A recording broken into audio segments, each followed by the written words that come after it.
अरे रामू काका, आज भी तुम्हारे समोसे की खुशबू दूर से ही खींच लाई मुझे। एक प्लेट समोसे जल्दी दे दो काका, अब रहा नहीं जाता। बस 1 मिनट भैया, गरम गरम समोसे तेल से निकल रहे हैं। चटनी भी बढ़िया बना रखी है। आज तो आप सब समोसे के साथ साथ अपनी उंगलियां भी खा जाओगे। अरे भैया, समोसे तो हर रोज बढ़िया होते हैं, लेकिन इस दुकान का असली स्वाद तो रामू काका की मेहनत और ईमानदारी में है। बस ऐसे ही प्यार बनाए रखिए भैया, हम भी अपने समोसे और अच्छे बनाएंगे। मोहन पैसे लेता है और एक छोटे से लकड़ी के डिब्बे में रख देता है। कुछ और ग्राहक आते हैं, दुकान पर भीड़ बढ़ जाती है। तभी गांव का सबसे अमीर और लालची आदमी सेठ घनश्याम वहां आता है। अरे वाह रामू, तुम्हारे समोसे तो बड़े मशहूर हो गए हैं। लगता है तुम अब अमीर हो जाओगे। अमीरी गरीबी तो भगवान के हाथ में है सेठ जी, हम तो बस अपनी मेहनत से पेट पाल रहे हैं। अरे रामू, मेहनत तो ठीक है, लेकिन अगर ज्यादा पैसा कमाना हो तो मेरा एक सुझाव है। अगर तुम चाहो तो मैं बताऊं। कैसा सुझाव सेठ जी?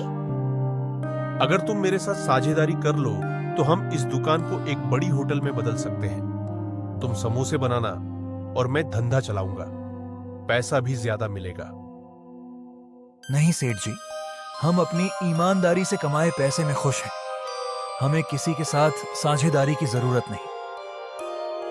सोच लो रामू, इतना बड़ा मौका बार बार नहीं आता। बाकी तुम्हारी मर्जी है। सेठ घनश्याम नाराज होकर चला जाता है, लेकिन उसके चेहरे पर एक चालाकी भरी मुस्कान होती है। रामू और गीता एक दूसरे को चिंतित नजरों से देखते हैं। शाम का समय हो गया है, दुकान बंद हो रही है। रामू, गीता और मोहन घर लौटते हैं। मोहन कुछ सोच में डूबा हुआ है। बाबूजी, सेठ घनश्याम का प्रस्ताव इतना बुरा भी नहीं था। अगर हम साझेदारी कर लें तो हमारी गरीबी दूर हो सकती है। बेटा, पैसा ही सब कुछ नहीं होता। अगर ईमानदारी चली गई तो हमारे समोसे का असली स्वाद भी चला जाएगा। हाँ, हम कम में भी खुश हैं, लेकिन बेईमानी से आया पैसा कभी सुख नहीं देता। समझ गए मोहन भैया? लेकिन सेठ जी ऐसे आसानी से हार मानने वालों में से नहीं लगते। वो कुछ ना कुछ जरूर करेंगे। हाँ बेटा, मुझे भी डर है कि कहीं वे हमें नुकसान न पहुंचाने लगे। हमें सतर्क रहना होगा। चंद्रमा की हल्की रोशनी में रामू अपने घर के बाहर बैठा सोच रहा है। उसे यह एहसास हो रहा है कि उसके ईमानदार धंधे पर किसी की बुरी नजर लग चुकी है। दूसरी ओर सेठ घनश्याम अपने नौकर हरिया से धीमी आवाज में बात कर रहा है। हरिया, रामू तो सीधा साधा इंसान है, लेकिन अगर उसे थोड़ा नुकसान होने लगे तो वह खुद मेरे पास आएगा। मैं कुछ समझा नहीं मालिक, आप क्या करने वाले? बस देखता जाओ। अगर उसकी दुकान के सामने एक और समोसे की दुकान खुल जाए तो आधे ग्राहक वहीं चले जाएंगे, और अगर वो दुकान मेरी होगी तो सोच क्या होगा। समझ गया मालिक, मतलब रामू के धंधे पर सीधा वार, मतलब उसका धंधा एकदम चौपट। बिल्कुल। मैं गांव के बाहर से एक कुशल हलवाई बुलाऊंगा और उसकी दुकान रामू के ठीक सामने लगवाऊंगा। फिर देखता हूं कब तक वह अपनी ईमानदारी पर टिका रहता है। सेठ घनश्याम और हरिया हंसते हुए वहां से चले जाते हैं। अगले ही दिन रामू की दुकान के ठीक सामने एक नई चमचमाती समोसे की दुकान खुल जाती है। दुकान का नाम होता है सेठ समोसा भंडार। नई दुकान पर चमकीले बैनर लगे होते हैं और पहले ही दिन वहां समोसे मुफ्त में बांटे जाते हैं। गांव के लोग उत्सुकता से वहां जाने लगते हैं। रामू, गीता और मोहन अपनी दुकान के बाहर खड़े होकर नई दुकान को देखते हैं। भीड़ धीरे धीरे वहां बढ़ रही है। रामू का माथा चिंतित हो जाता है। बाबूजी, ये तो सरासर बेईमानी है।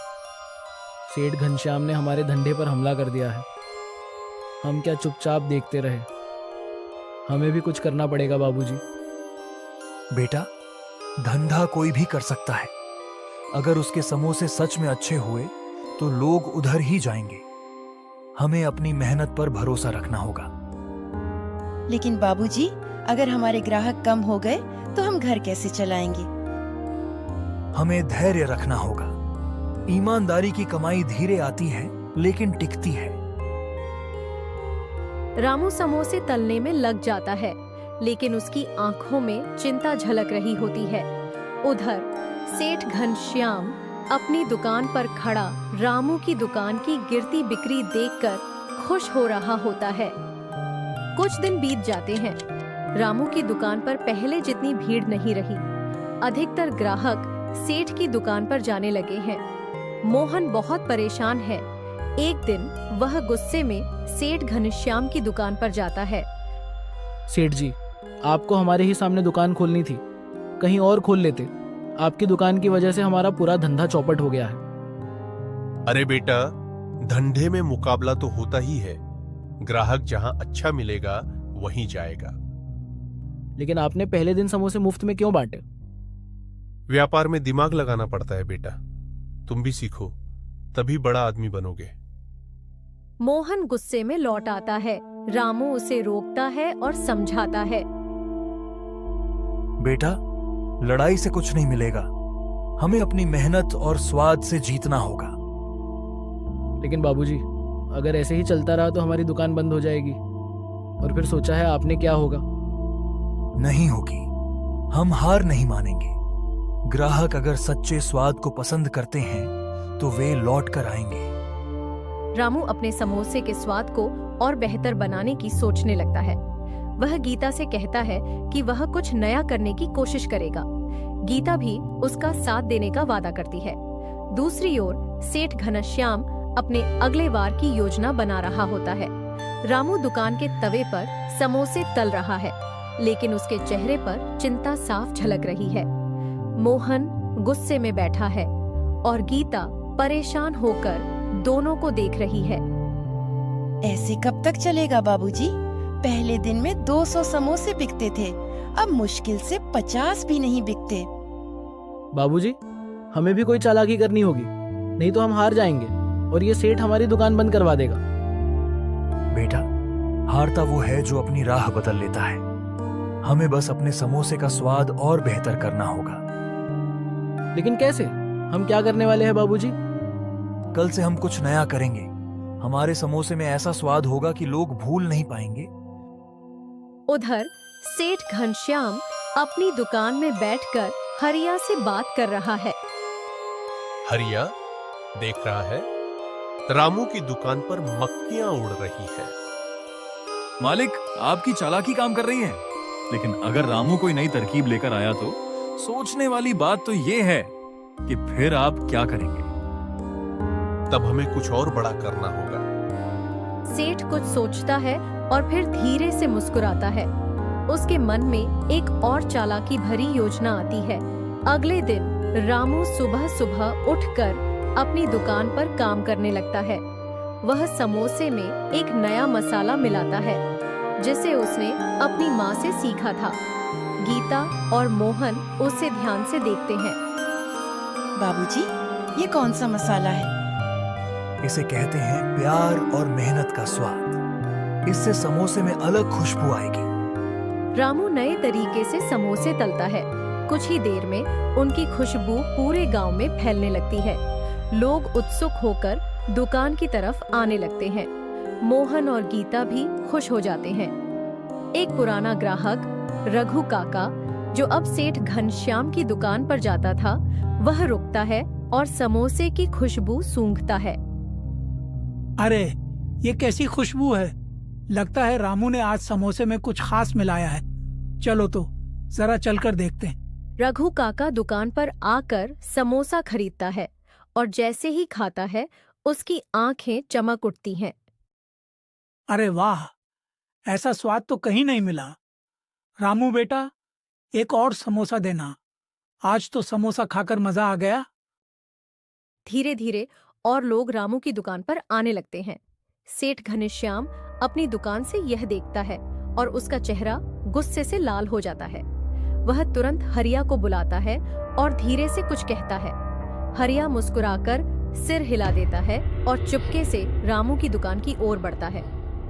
रात के समय जब रामू अपनी दुकान बंद कर घर जाता है, हरिया वहां आता है और तवे में कुछ मिलाकर चला जाता है। अगले दिन कुछ ग्राहकों को समोसे खाने के बाद पेट में दर्द होने लगता है। गांव में अफवाह फैल जाती है कि रामू के समोसे खराब हैं। रामू परेशान हो जाता है। गीता रोने लगती है और मोहन गुस्से में सेठ की दुकान की ओर दौड़ने लगता है, लेकिन रामू उसे रोक लेता है। नहीं बेटा, लड़ाई से कुछ नहीं मिलेगा। हमें सबूत चाहिए कि यह किसी की साजिश है।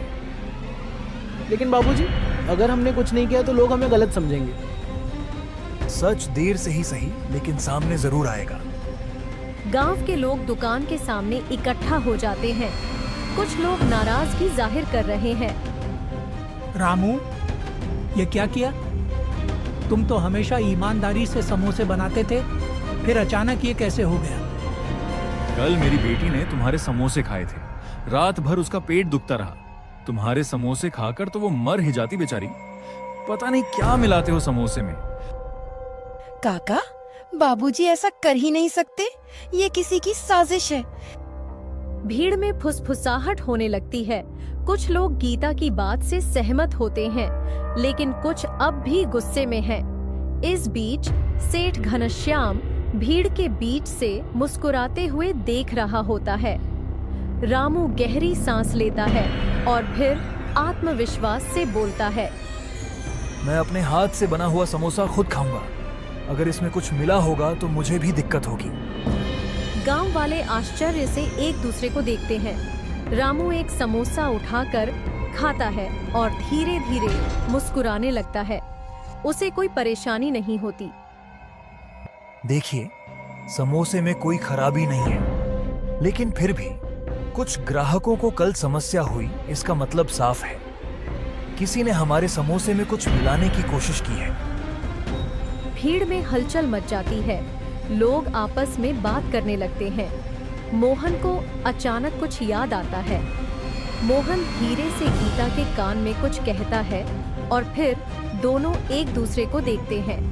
मोहन सीधे सेठ घनश्याम की ओर देखता है और ऊंची आवाज में बोलता है, गांव वालों, कल रात मैंने हरिया को बाबूजी की दुकान के पास देखा था। जब मैंने उससे पूछा तो वह घबरा गया और भाग गया। सेठ घनश्याम का चेहरा पीला पड़ जाता है। गांव वाले हरिया को पकड़कर उसके पास जाते हैं। हरिया डर के मारे कांपने लगता है। सेठ घनश्याम उसे घूर कर देखता है, लेकिन दबाव में आकर हरिया बोल उठता है, अरे भाइयों, मुझे माफ कर दो। हाँ, मैं मानता हूँ कि मैंने ही ये किया है, लेकिन सेठ जी ने ही कहा था कि मैं रामू के तवे में कुछ मिला दूं ताकि उसके ग्राहक भाग जाएं और उसका धंधा पूरी तरह चौपट हो जाए और रामू रोता हुआ मेरे पास काम मांगने के लिए आए। गांव वाले गुस्से में सेठ घनश्याम की तरफ देखते हैं। सेठ अब पूरी तरह फंस चुका होता है। लोग उसे घेर लेते हैं। घनश्याम, तुमने गरीब रामू की रोजी रोटी से खिलवाड़ करने की कोशिश की। तुम्हें शर्म नहीं आई? गांव वालों, मुझे माफ कर दो। मैं रामू के साथ कुछ गलत नहीं करना चाहता था। मैं तो बस अपने धंधे को बचाना चाहता था। धंधा बचाने के लिए किसी की मेहनत का गला घोंटोगे? अब तुम्हारी दुकान से कोई भी समोसे नहीं खरीदेगा। गांव वाले गुस्से में सेठ की दुकान की ओर बढ़ते हैं। घनश्याम घबरा जाता है और जमीन पर बैठ जाता है। दूसरी ओर रामू और उसका परिवार राहत की सांस लेते हैं। गांव के लोग एक एक करके रामू की दुकान से समोसे खरीदने लगते हैं। लोग उसे हौसला बढ़ाने लगते हैं। रामू, तुम्हारी ईमानदारी की जीत हुई। आज से हम सब तुम्हारे समोसे ही खाएंगे।